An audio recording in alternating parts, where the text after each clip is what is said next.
resources from this parasite that bleeds Africa, that bleeds the world, that bleeds Afghanistan, that bleeds the people of Yemen who are dying by the thousands even as we have this discussion. This is the basis of a Brexit.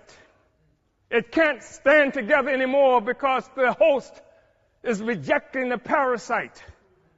And it's creating crisis throughout Europe and throughout the imperialist world. I think it's necessary, brothers and sisters, to say that there has been a natural trajectory by African people for closer union. We know that we're talking about having this discussion in part because in 1884-85, Europeans sat at a table in Berlin, Germany, not a single African there, and carved up Africa into the territories that we now sometimes call countries and illogically refer to as nations. Africans didn't do that. It was Europe that did that.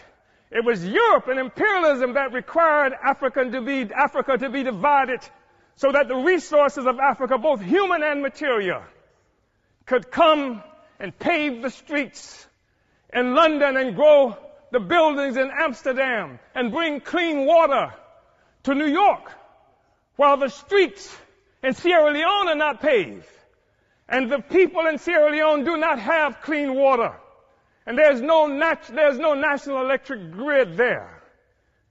It is necessary to keep Africa divided by European imperialism and by all the imperialism in order to continue to suck the resources from Africa so that cell phones could exist here, so that Steve Jobs and the others could achieve some great notoriety from the coltan that comes from Congo, where Leopold killed at least 12 to 15 million Africans in order to conquer and keep Africa in the condition it's in today.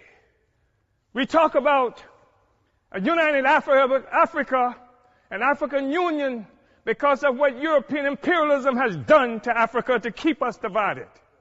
We know it's true.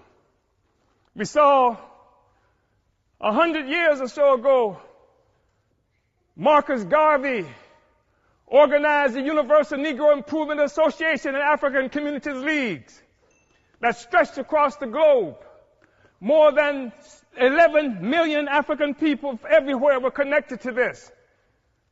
Africa for Africans, at home and abroad. That was the cry. Not Africans for Nigerians that didn't even exist until the British created it in 1915.